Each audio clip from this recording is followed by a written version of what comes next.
Gabriela is going to go first this morning. She is a former student at Freedom University, and now she is my boss.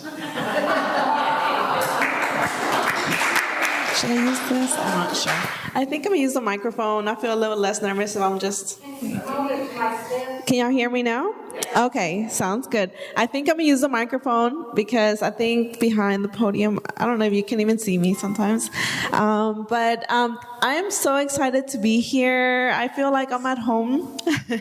Thank you for the warm welcome, and I think you will see me again. I will bring my family back. Yes, so my name is Gabriela Solis, and I'm the student coordinator at Freedom University now. But before that, I didn't come by myself. My parents brought me to the United States, especially Atlanta, in the summer of 1996 when my father was 18 years old. He still is building homes in Atlanta. Since he's been building homes in Atlanta since 1996, so I'm proud of him. So I am the proud daughter of two hardworking immigrants. My parents, when they were in Mexico, they decided to come to the United States for a better life, like everybody else. And I think I'm gonna use the podium. This is getting heavy. All right. See, can y'all hear me? See, I think that works better because then my hands are free. So yes, so my parents came to the United States when the summer of 1996, when the Olympics were being held in Atlanta. And in that time, my father was looking for better opportunities, especially work. And when he was 18, he was traveling from Mexico and the United States back and forth when the borders were not as secure. But when he saw that, there was better opportunities here in the United States, he decided to stay. And then he brought myself and my brother and my mother, and we decided to make a home here. Mainly because Atlanta was looking for single working men to kind of fill that schedule because they were falling back on building the roads and everything that they needed. So they made a call and said, we need those folks, and the borders, they will not have a problem at the border. So they brought these folks, and they were here. They brought their families, just like myself, and we went to school. I was fortunate to have a good upbringing. When I was little, I had a great elementary school, which is Woodward Elementary in DeKalb County. So I love DeKalb County with all my heart because it's very diverse, and they were very welcoming of families like myself, to the point where if they saw a need, they would try their best to make it, to where like the letters that were sent home were in English and Spanish. Like, who does that? So that's what they did. So I had a great diverse elementary school, and things just started, I always knew that I was undocumented, mainly because I know I didn't look like the folks who were here. I saw a lot of things growing up, especially my parents, they were undocumented as well. But, especially with, police officers, and they wouldn't say why we should be not fearful, but for example, when we were driving down the road, just, to when we had a car, because, it was a struggle. So we didn't have a car when we got here, but we eventually did. When we would be driving down the road to go get groceries, or, a normal Sunday that my dad only has Sundays off, a cop would be behind us, and they would be like, calm down, quiet, and I would be like, why? Like, what's going on, right? I didn't understand until I was a little older, but I knew that every time a cop was around, like, we should be fearful. And then I understood that, even though I was in a welcoming school and a great community, there were still things that my parents didn't tell me. So we grew up, and I went to middle school. Middle school was a little harder because now I was now aware of the situations that my parents were in. Like, they were undocumented, they didn't have a license, and that's the reason why we were fearful of police officers. And any moment, my parents could be pulled over and they could be deported, right? And, like, I wouldn't know what to do at that age without a mom or a dad, so it was very difficult. But I always knew that, like, my parents always did, like, when people say, do things by the book, like, my parents have been working hard. Like I said, my mom is a stay-at-home mom. My dad is a construction worker, and like I said, he's been building homes in Atlanta since 1996. And, they always been hardworking and, paid their taxes. Like, everybody says, well, do they pay taxes? My parents have all paid taxes, did things by the book, and, thankfully now they're residents. But like I said, like, it was very difficult growing up. So in middle school, things were getting a little bit more difficult, mainly because, teenage years. And, my mom, like, she was still at home. My dad was still working. Like, I barely saw him every day. He would be gone from 6 a.m. and then we'll be back from like 9 a.m. trying to make ends meet and living in apartments and, from one apartment to the next. It was just very difficult growing up. But I had a wonderful childhood, and then things started getting a little complicated once 8th grade finished, and my mother was like, you know what, it's getting too difficult to be in DeKalb County. We need to leave and move to the suburbs. I was devastated. I loved DeKalb County, and I didn't want to leave my friends, my whole community, because now I knew it was going to be a little bit different. I knew that, what is now Gwinnett County wasn't as diverse back in 2007. So in 2007, I moved to the suburbs with my folks, and it was just different. And then again, the fear of them getting deported, and I started being more aware of things, and then high school came. High school was also very difficult because, like I said, I went kindergarten to 12th grade undocumented. Right now, I'm a DACA recipient, which means that I am protected against deportation, and those who qualify for DACA are those who were brought here by their parents when they were young. But the thing is, it just gets very tricky because you have to have been here since before like June, and of what is it, like 2017, I'm not mistaken, or 2012, I'm not mistaken, and you need to be like less than 31 years old. I'm 31 now, so they make it to the point where it's like this little bit of space for people to qualify. So that is my case. But a lot of students right now graduating high school do not qualify for DACA, to be a DACA recipient. So many of them are not protected.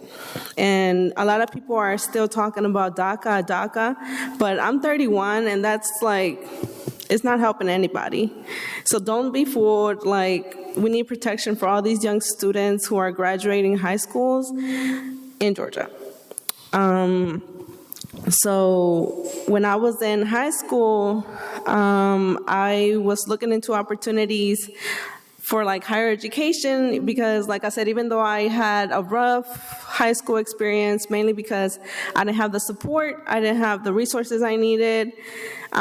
Just like, I always go back to like elementary, like those resources that they were giving my families or families that looked like me, I didn't have that in high school.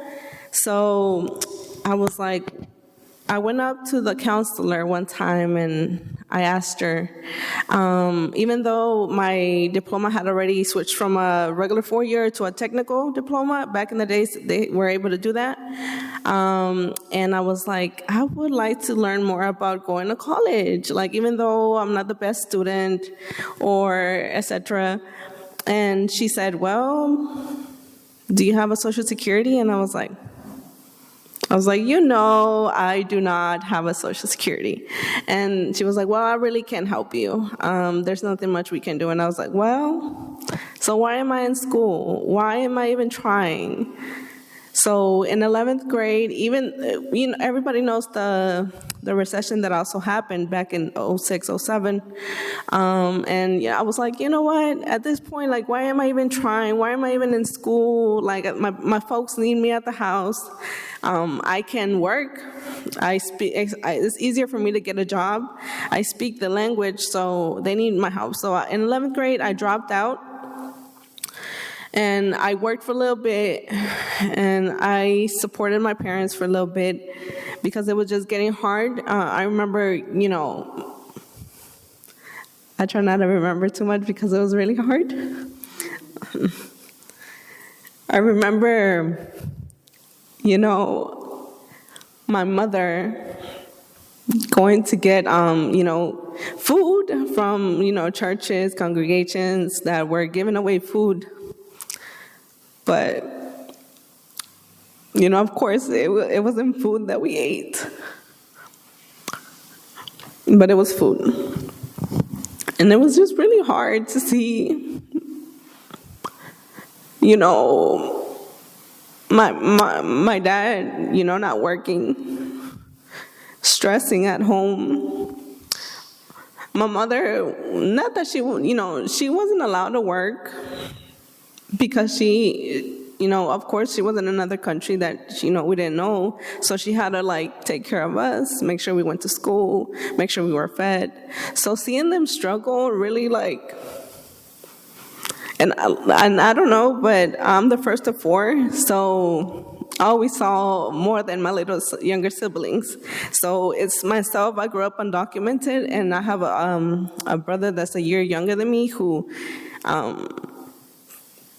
was undocumented as well, but he became a resident. And then I have the two younger siblings who are citizens.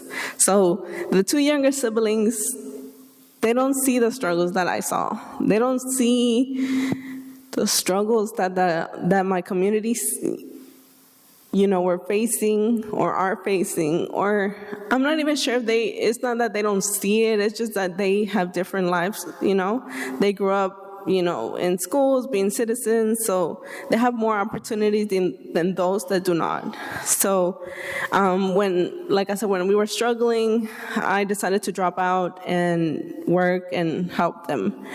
But then DACA was announced, and my father said, you know what? I didn't take advantage of the amnesty back when I was younger because I didn't think I was going to stay in America. So I think he kind of saw himself in me. So he was like, you know what? I'm going to help you however I can. And it was not cheap. DACA renewals are $495 every 2 years. It feels like a year and a half because you have to apply 6 months before, and it's just a whole process that he made it work. So I went back to school. I was a little older, but I didn't care because I knew the struggles. I knew that would make them happy because, like I said, I was a dropout. And of course, people say, well, your parents, came to the United States for you to succeed and do better than them and everything. So I always felt like I didn't meet their, standards of being a graduate and everything. But I graduated in 2013 when I was 21, a little older, but I made it. So, and I always thought in the back of my head, you know what, I need to do it also for myself, but for my siblings, because one time my middle sister, she was like, well, why do I need to graduate if you didn't graduate? And I'm like, so, it's just the example, and I know I was a role model for them, but I eventually graduated, and then after that, I was looking for higher education. Like I said, I always wanted to do better, but I did not have the support. I didn't have those resources. When my friends were applying to FAFSA, I didn't know what to do. So, and then when I did look for help, to these counselors who get paid to help students like myself or students in the schools they're serving, they tell you they can't help you. And I'm like, well, what in the world are you doing here? But, So I have always been that student that is curious or asks questions. I'm always asking questions. So I have a son now, he's 6, and I always tell him, ask questions, always ask questions. Like if something doesn't look right, ask the question. So I was that student. So when I was looking for higher education, I was like, oh my goodness, is there going to be something for me here in Georgia? Because I know how Georgia is. And I just looked, I'm not sure where I came to see Freedom University, if it was on TV or if I saw Dr. Solis, the executive director, like at a march, because I've always been that person that if something doesn't look right, I speak up. And, I always go to march. I always call them demonstrations. I like to say them demonstrations. And even though I was young, my mother used to always say, where are you doing? What are you getting yourself into? Now she understands. Now she sees why I do what I do. And now she's just like, okay, just take care, But I was looking for higher education, and I came upon Dr. Solis. I think I saw her talking one time and talking about this school, the Freedom University, and I was like, oh my goodness, is this real or is this going to be some kind of setup? But I took risk. I took the risk. I, looked into Freedom University, and then I applied, and it was like 11:59, and the deadline was at that time at 12, and I was like, oh my gosh, should I do it? Should I not? And then I said, submit. And because of that risk, I am here now. And Dr. Solis interviewed me, and who wrote the undocumented appeal for human rights, Elizabeth, was in my position now, the student coordinator and the community coordinator. But she now is at Agnes Scott. She got a full ride scholarship with the Gosueta scholarship. So yay to her. She was at Freedom University for 7 years. And then she decided that it was her time. So when I joined Freedom University in 2017, it was just like, wow, where has this community been? Like a lot of students like myself who are lost in schools or doesn't know what to do, need this, So I joined in 2017, and it has been the best thing that I have ever done in my life. I have such great supporters, mentors. It's just, a community where everybody's undocumented, and then it doesn't even matter.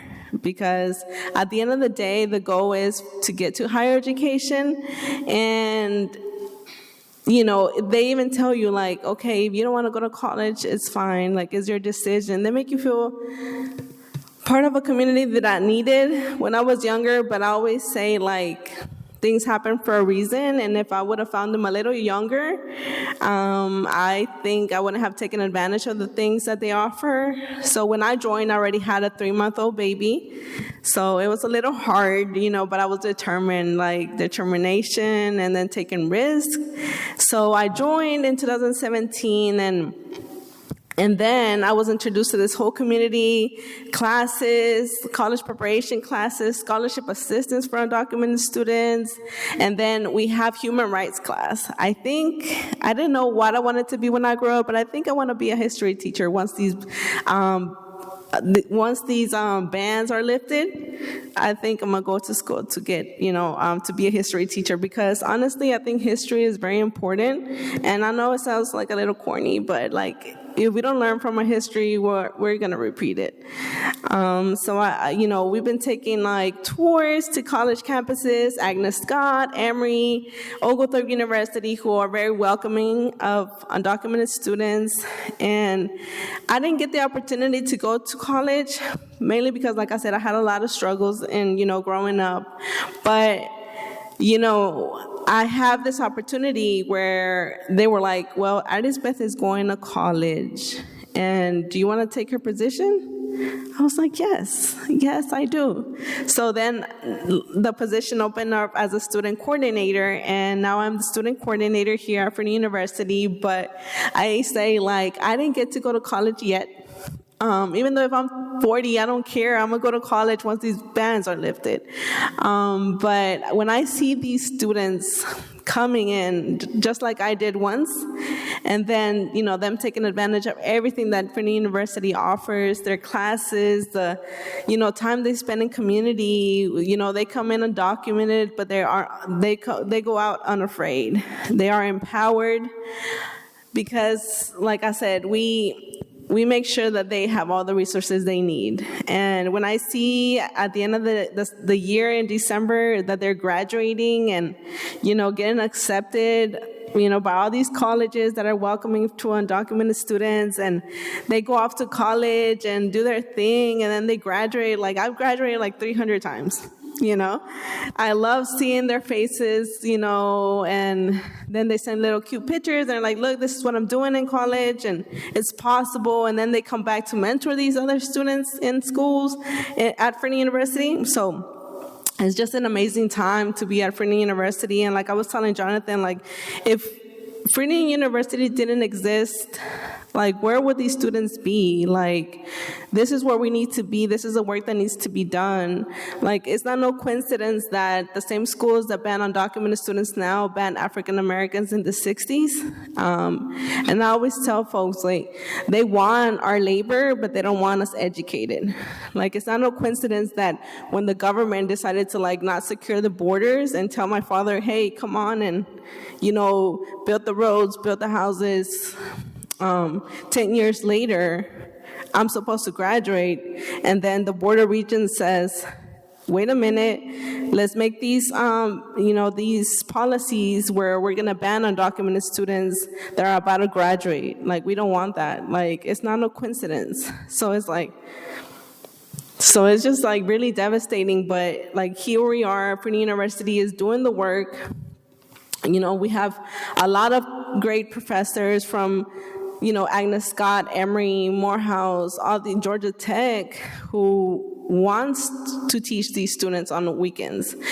We have folks like Reverend Jonathan Rogers, who takes their times to, pick up students from their home, drop them off. And we have like a lot of people doing a lot of work because it's necessary. The bans have been in place more than 10 years now, which is 10 years too long, if I say so myself. So I'm not sure if you want to go down that rabbit hole of why they exist. And most of these people don't even have a background in education. They're CEOs of like power companies or stuff like that don't even, like, and they only have one female. Now they have like a couple, like maybe 2, 3, but these people shouldn't be making policies like this because they don't see the lives they affect, which I know they don't care. At the end of the day, it's all about their gains and whatnot. But and then the stuff that they teach you at Freedom University, the reason we are called Freedom University is because of Freedom Summer. And if you want to go down that rabbit hole as well, you will see all the great stuff that we're doing back in the days. We also have great mentors, like I had mentioned. We have Charles Black, who was one of 8 students of Martin Luther King, and he's still doing the work. He's our chairman right now of Freedom University, and same thing he was doing back when he was younger, desegregating these schools. He's now helping us desegregate these schools. So I'm just very thankful to be at Freedom University and seeing all these students doing it. Like, it doesn't matter if you're in Georgia and you don't have that opportunity, you will find that opportunity at Freedom University. And I go to high schools, I go to Mexican consulates and all the consulates that I can because I see myself in them. I see the struggle. Like I said, I'm a DACA recipient now, and I use everything that I can in my power to make sure these students have everything they need. So I also pick students up because I now have a license. But I remember the time I didn't have a license. My parents didn't have a license. And it was very scary to think that my parents would be gone. So I just tell a lot of students, like, don't give up. Like, if you really want to go to college, it's possible. And we're here to help you. And Freedom University shouldn't exist because we shouldn't be segregating students. And many people think like, oh, well, they're stealing seats. Like, no, these students work hard. And, they have the merit, and we should accept these students based on merit and not discriminate, But like I said, they want our labor. They want my father to keep working minimum wage, as a subcontractor and not get benefits. And He's almost 60, and he still, can't retire. He doesn't have any retirement plan, and it's just amazing how also my dad has been very resilient, and my mother has always, been behind his back, supporting each of, all her kids. And yeah, I'm just very proud to be at Freedom University. And, like I said, if you want to go down that rabbit hole and follow us on, Freedom University website and see what great things Freedom University is doing in the community and all the great students that are graduating, I would welcome you to do that. So I am very happy to be here, and you will see me again. Thank you.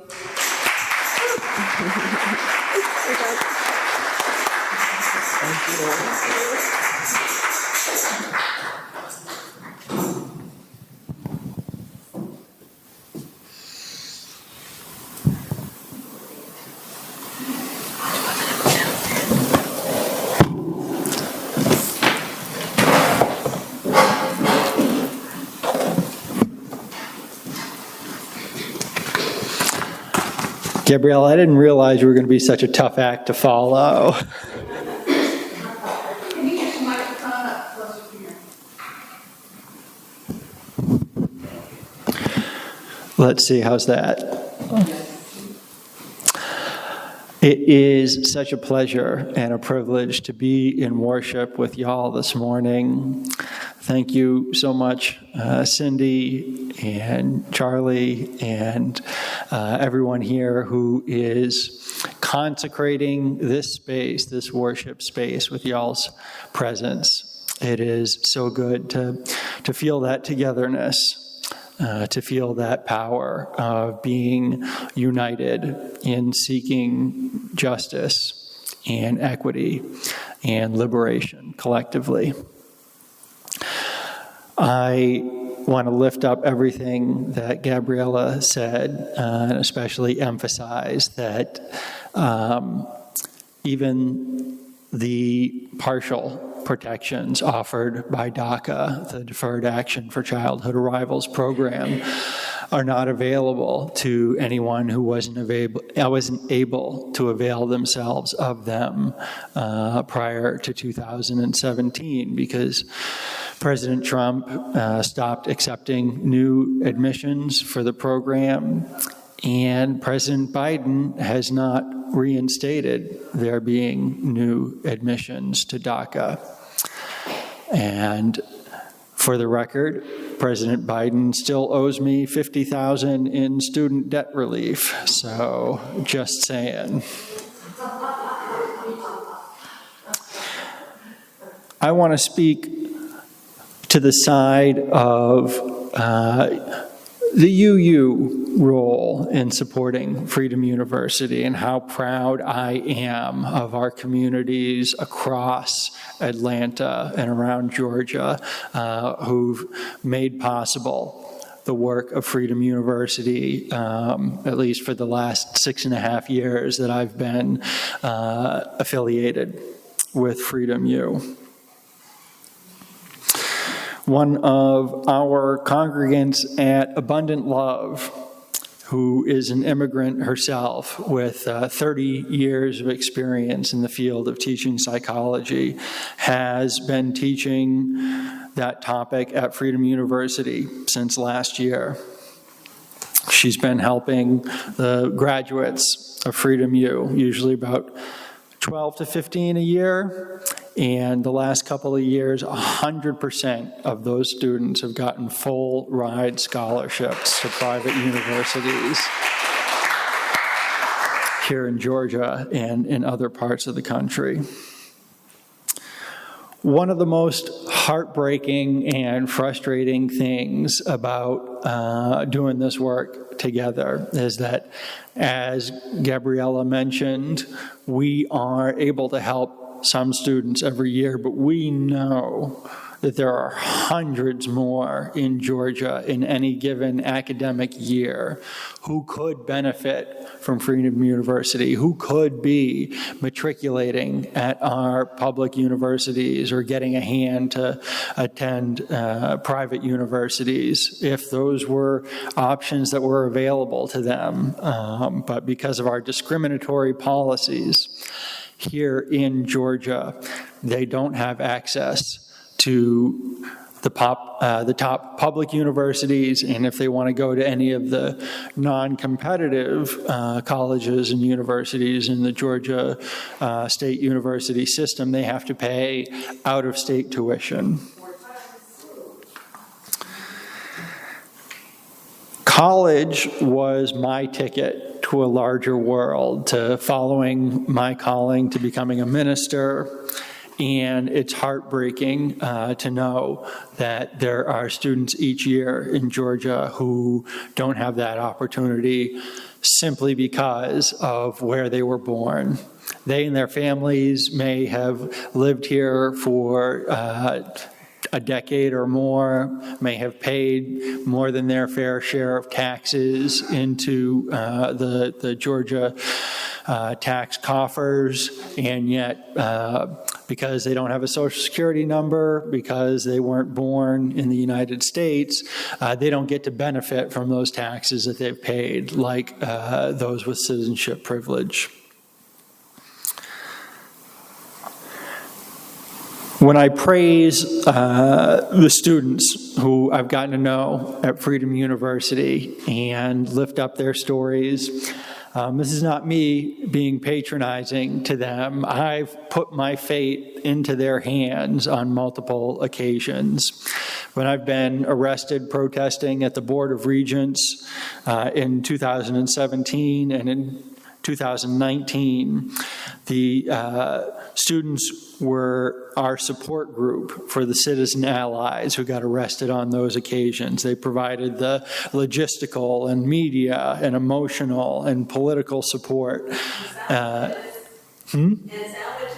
And sandwiches and songs and food and drinks when we got out.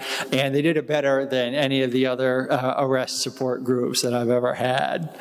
And so I want to share that part of my pride and gratitude in doing this work is being able to do it as a Unitarian Universalist with the loving support of clergy and congregations from across North Georgia. This summer, I sat down and was discussing my potential role as a transportation and faith coordinator with the executive director of Freedom University, Dr. Amico Soltis, who Gabriela mentioned. And she said something that filled my heart to overflowing, that touched me more than she probably even knew. I asked if she'd like me to branch out to some non-UU congregations as I was recruiting volunteer drivers for getting our students to class this fall. And she said no. Dr. Soltis told me that throughout her organizing career, from working with the Coalition of Immokalee Workers in Florida to her now 10 plus years as executive director at Freedom University, UUs have been the most consistent and reliable and well-informed people of faith showing up for the causes that she's been working for. And she just dropped that on me in the middle of our conversation, like I wasn't going to start crying right there in the restaurant that we were talking in. It's true, however, that we have been the folks who have showed up. We have been the people of faith who can be relied upon in this effort. We've had 3 clergy get arrested with them. Take that, Presbyterians. And most of the drivers who I've worked with or recruited in my time at Freedom University have been local Unitarian Universalists. It matters so much that we do this work in spiritual community. We've earned a reputation as the faith community that shows up. When I was talking with our UUA Side with Love staff this summer, they came down to Atlanta to help with some of the canvassing for the Stop Cop City campaign, helping to gather signatures for the petition for Stop Cop City. And they said that when organizations and campaigns convene all of their interfaith allies in like planning and strategy meetings, the UUs are the only ones who can say for sure how many people we're going to bring and what they're going to be capable of doing. We have a good database that says where our people are in different areas, and we have a trained, experienced set of squadrons who can convene virtually and adapt to the needs of different campaigns. And I know from how consistently I see folks from First E showing up at campaigns and protests here in Atlanta, and how often First E is a hub for raising awareness and taking action in Atlanta, that this is a congregation that gets it on a fundamental level. You know how to show up, and you know the broader struggle that each battle is a part of, the broader framework that that fits into. Yes. Give yourselves a round of applause. I hope that this is something that each of you takes pride and accomplishment in, because it's rare. It matters that we do this work in a community dedicated to love, acceptance, growth, and mutual support. Can I get an amen? Amen. When arguments and factionalism begin to drag us down during times of stress and fear and fatigue, it is love and acceptance that bring us back together. Who knows that's right? To paraphrase Hosea Ballou, we cooperate with each other, knowing that if we agree in love, there is no disagreement that can do us any harm. And it is through those difficult and anxious times themselves that our trust in one another grows, because we see it is possible to come back together after things go haywire. And there are folks around us who have our backs even more than we thought. We don't sacrifice for the sake of expediency, because we prioritize togetherness and healing before moving forward. And dang if young Jonathan didn't resent that sometimes. But I have learned through trial and error that good allyship and advocacy are rooted in a deep spiritual understanding of humanity's shared destination. Amen? Amen. I've talked with a lot of hospice patients in my time as a parish minister and now as a community minister, and they always talk about the folks who have loved them in their lives. But I've never yet heard a patient say how glad they were to have always been surrounded by people who agreed with them politically necessarily. We are part of a centuries-long lineage of commitment and sacrifice for the ideals of intellectual truth, emotional support, and spiritual connection and courage.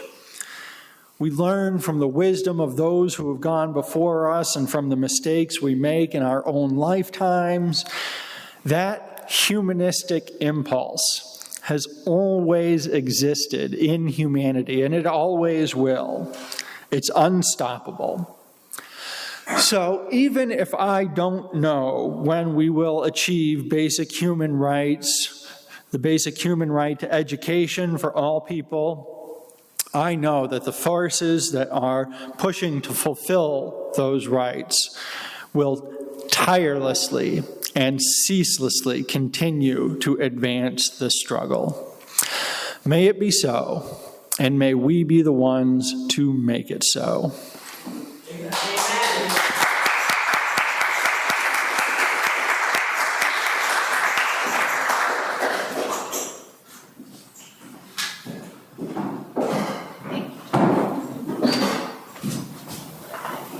Well,